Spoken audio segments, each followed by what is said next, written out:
So range-wise, this beats the snot out of the last cheap option that I used. Hello Drone Racers, I'm Mark, and today on Drone Racer 101 we're going to take a look at the KingKong LDARC Tiny6X X8 radio. This is the new radio that comes with a Tiny6X or 7X or 8. But if you get the RTF version, this is the version that it comes with. Usually with an RTF, when you're done with the model, you just throw away the radio. It's not any good anymore. But that may not be the case here. This may end up being a great starter radio. As I was looking through its features, one thing really stuck out to me. It says, compatible with FrSky D8, requires users to upgrade firmware. Well, I can upgrade firmware.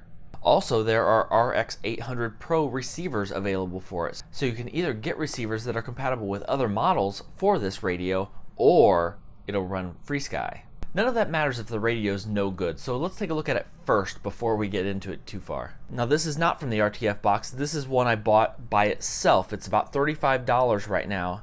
And it comes with a separate receiver already. It's an RX 800. It's Futaba compatible. It uses the S-FHSS protocol. I don't want to have to say that again. And you can use that if you leave this controller on the Futaba protocol. That's not going to happen. It comes with, in typical KingKong style, a pretty good manual. We'll look at that again in a minute. 2 finger gimbals to go on the sticks, so they have a pretty good feel to them. 2 completely random bubble wrap bags with absolutely nothing in them. And then the radio itself, and I'll say the radio itself has a good heft to it. It's a pretty good size. It's a gaming style controller radio, I would say. It has an external antenna. We have buttons on the top that controls channels 5 and 6. This is 8 channel, if I didn't mention that. The gimbals are very smooth. I haven't flown with them yet. One of my concerns is that this is round, so if you need full stick deflection in the corner, you're not going to get it. But we'll take a look at that in Betaflight once we have this going. The throttle feels good. It's not notchy. It feels smooth. For my hands, I have kind of long thumbs, so I have to hold it, palm it down here at the bottom a little bit more to get it to fit right. It makes it a little hard to reach the buttons here, but it's not bad. I just don't like to hold it. I don't want to hold it up here because then I'm using the middle of my thumbs. That doesn't work. These are the trim buttons, which are really, really weird. You press them up and down and sideways here to control it. And I think they could probably also have some other uses. On the back inside here, it has a built-in battery, which is nice. It charges via a USB port and there's a power switch. So it has a built-in battery. I haven't used this enough to see how long that will last. The reverse buttons, so the channel reverse buttons are all here in case you need to reverse those for any of your models if you want to use this with something else. And then here are channels 7 and 8.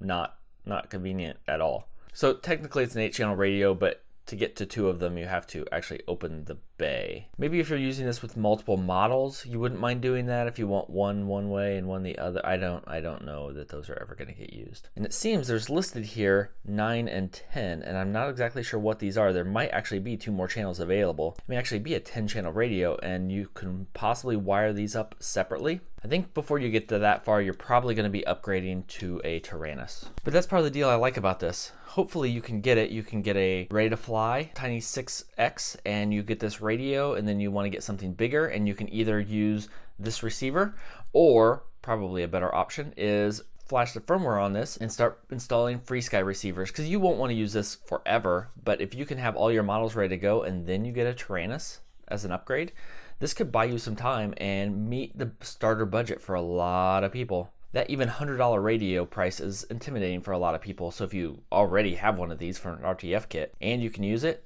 why not? I'd mentioned it was a pretty good manual, and it really is. It shows you the layout of how everything works, and especially how the button works, and even what kind of output they do. So channel 5 and 6 are controlled from the button here, and it shows you it outputs 1200 and 1800 to the receiver. Same thing for channel 6. Channel 6 is actually a three-way switch, and it will do 1800, 1500, and 1200. So I think that'll get me at least in the air and working. And then it shows you for 7 and 8 the high and low position if you get around to that in the back. If you need it, there's a option here for stick calibration, what all of the lights mean, which is kind of nice, and then most important for me, how to do a firmware calibration. So that's actually what we're going to do next. So here's a website that you need to go to. I'll actually link that down below so you've got it in my description here. There's a couple files that you need, and they're kind of all over the place, so I'm going to show you this. One here under Tools, you click under Tools, and here's the tool, and you can't right click and save here. You have to click and open, and then you can download the file here It will then let you save it. I don't believe you will need this bin to LDAFW file. That's actually if you're going to be processing the raw files. And I think any of the firmwares that they update here will be available in the same place. So you probably won't have to go through that unless you're a developer and want to customize it yourself. You'll also need, just in case you want to roll back, the same, this is the FHSS software. So do the same thing here, download this so you can roll back. And I've rolled back and forth a couple times. It works pretty well. And then you've got the FrSky D16 and D8 software, and this is not actually where those files are. You need to scroll down here to the descriptions here, and it says release 1 is available at another location. Now there's a zip file that has the firmware in it. So there's the D8 firmware, and then if you scroll down, the D16 firmware is here, and you'll want to download that also. So you're going to want to make sure you probably get all 4 of those files. If you're a programmer and you want the source code for everything, it's all available too. Knock yourself out and make us even better software. So then in your file, you'll have this KingKong update tool, and I will tell you, Windows may not want to download this file, and it may not want to run it. It's not signed, it's just a raw Chinese file, and Windows complained. You may have to go through and choose an extra option to say, yes, I really want to run this software. But if you're willing to do that, then it will run and it will connect here. You may, when you plug it in the first time, and you don't turn it on when you plug it in to start out with. So you see now here it's showing up as COM8 for me. This didn't show up at all the first time. If you have to load the Windows drivers for it, it's down here under Help, and that will load the drivers for you. So then once you have that, then you click here to load the firmware you want. So for now, I'm going to choose the FrSky D16 firmware. So now it's ready to go. So what you have to do next actually is on your radio, you press these top 2 buttons and then slide on the power. And it will then recognize and start loading the firmware onto the radio. It's a pretty fast process. Update complete. You can turn off your radio and you're really done. That's it. If you want to go back, all you have to do is load the other firmwares here. So the FHSS software will go back and be compatible with the RX 800, or you have D8 or D16. I tried the D8 yesterday and it worked just fine. We're going to try D16 today. Now for test flights, I'm going to use my KingKong ET-125, mainly because it snowed last night and there's snow all over the ground, which I didn't expect. So this is the only one I've got at the moment to fly outside, and I definitely have to range test this and see how far it'll go. So I'm going to take this off and we'll get this bound together. So unfortunately this receiver is not powered up by USB, so what I'm going to have to do is hold down the bind button here. Okay, so I'm going to hold down the bind button here and plug this in. There we go, now it's in bind mode. So what you do on the radio, and I just learned this, you have to have your stick down all the way because it will not initiate if you have the throttle up, which is probably good.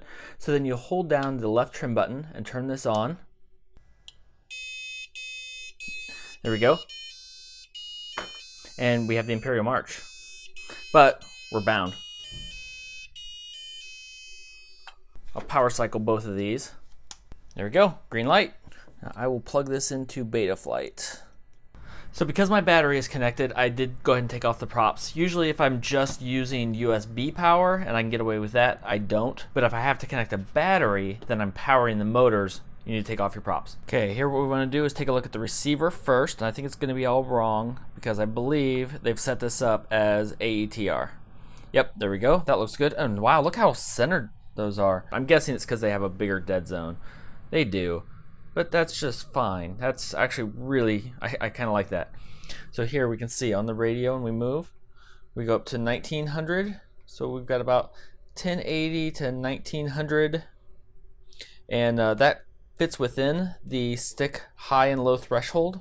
No, it doesn't quite fit in the low threshold. Throttle's the same way, it's good. So that will allow it to arm the way it is right now once we set up the modes.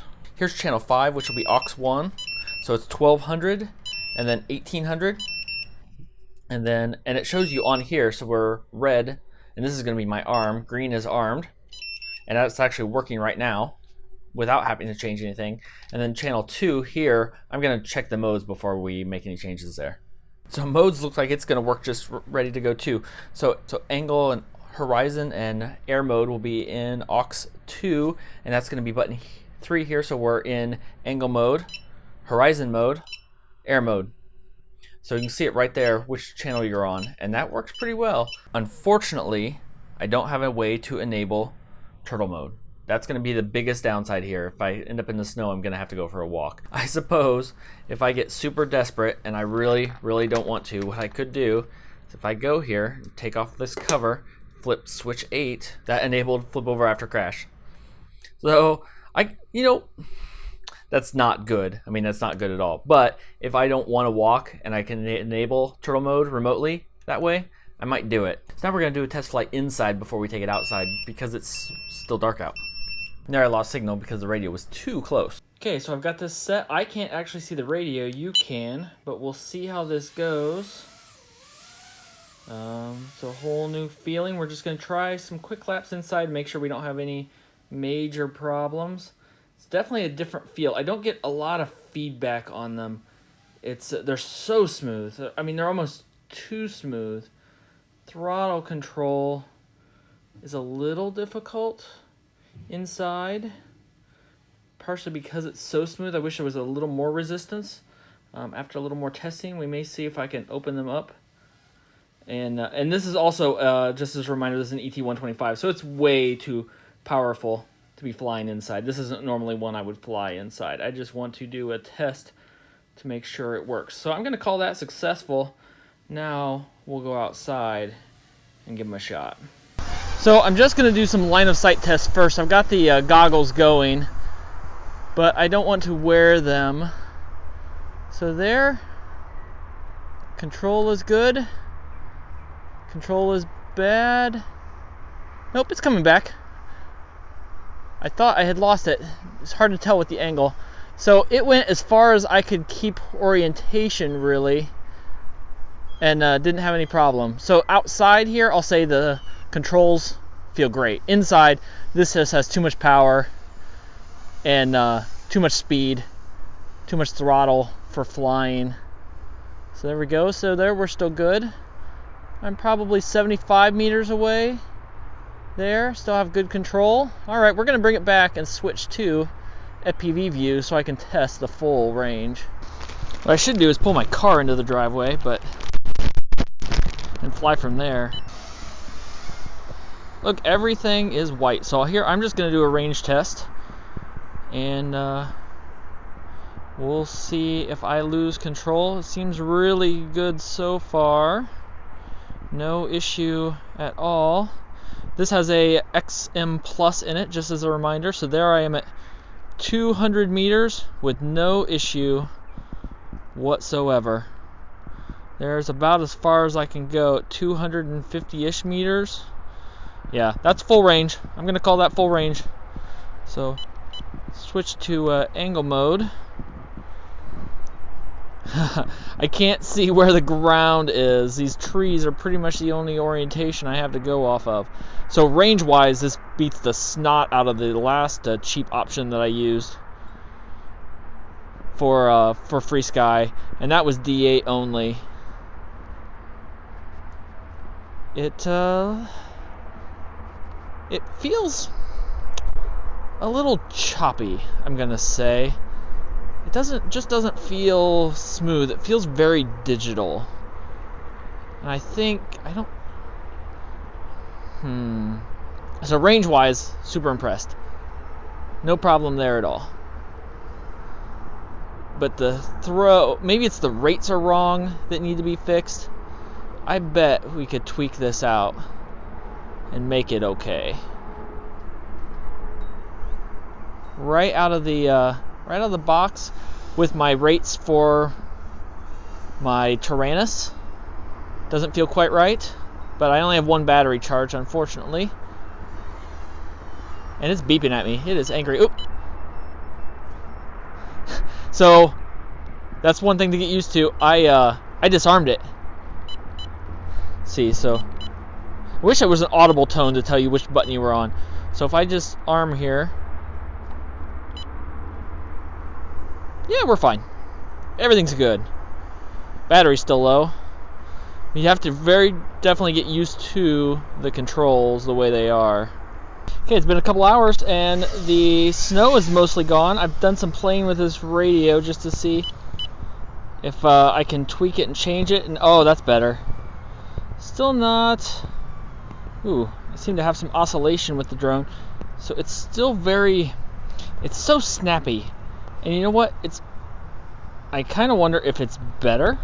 It almost looks more like I watch, ooh, the rates are still low. Rates would need turned up a little bit for it. But it's very sharp. Now, as I fly it, this is only my second pack with it. I'm getting used to it, and it's okay. I can feel that air. I think it's a more matter of it's very different than what I had before. Just barely made that. Very different than what I had before, or what I normally fly with the Tyrannus. But it works, and it seems pretty good as I'm getting used to it already. I've got control. I've got good control. The change I made helped a lot. I could definitely fly with this. A couple packs in, getting a better feel for it. It's not as good as a Tyrannus. This is not a, hey, don't waste money on a Tyrannus, get one of these. Not that at all. But hey, if you have one of these and you want to fly it with something bigger, this is the best ready to fly radio, FrSky radio at least. The FlySky is probably still an overall better radio, but I think you're going to want to replace that sooner rather than later a lot of the time. You'll want to with this too, but it's a much cheaper investment. It's a much cheaper start. You get a Tiny6X, you fly one of these around for a while, or you fly that around for a while, and you get one of these with a FrSky in it, or a Futaba in it. Okay, let's bring it back in, and you can fly it with this, and it flies totally respectably. Plenty of range, pretty good control once I got used to the feel of it. A lot of people I think are going to hate on this radio because it feels weird to start out with, but I don't mind it now. It's got good control. Who's that loser? Haha. It took me a few flights, but after I got some practice with it, I actually really like this radio. As I said in that last flight, it is not a replacement for your Tyrannus. What it is probably the best radio you're going to get in an under $100 ready-to-fly kit. Beats the heck out of the E12 radio. It's much better than that, and it's just so much more versatile. This one I'm going to keep on FrSky, and I'm going to keep it with the ET125 and get some more practice with it because I think it's just going to keep getting better and better. I have another one of these coming with the Tiny6X kit. I went ahead and bought the RTF, so I have another one of those that will use the Futaba receiver. So at that point, I'll actually get this out and put it into a model, and we'll give this a shot too. I'm wondering if I can tell a difference between this and using this with the third-party firmware. If you're just starting out and you know you're going to buy a FrSky Tyrannus, but right now you just want something to play with and you can't afford a full Tyrannus, this is an okay option. If you're just starting out and you don't have any brand bias, I think a FlySky i6X is a better option. It has a lot more options. It's a bigger radio. It's a full-size radio. This is a toy that will work with FrSky. That is a real radio, and FlySky has some better receiver options now. I think it's best for people that buy that ready-to-fly kit that comes with the Tiny6X. You can fly this, you can fly it with some other models, and then you can save up for a good Tyrannus. Ironically, that Tyrannus will not work with the Tiny6X if you got the RTF version, but you can't have everything. So I'm going to give it a thumbs up with some caveats, with a lot of caveats. But I'm not one of those that believes you shouldn't be allowed to fly unless you can afford a high-end radio. I think there's a good place for this and people that need them. So that's going to be the end of this video. If you found this useful, leave a like and a comment down below and let me know what you think about this thing. Will you recommend this to anyone? Will this influence your decision about the Tiny6X or Tiny7X or Tiny8? And until next time, remember,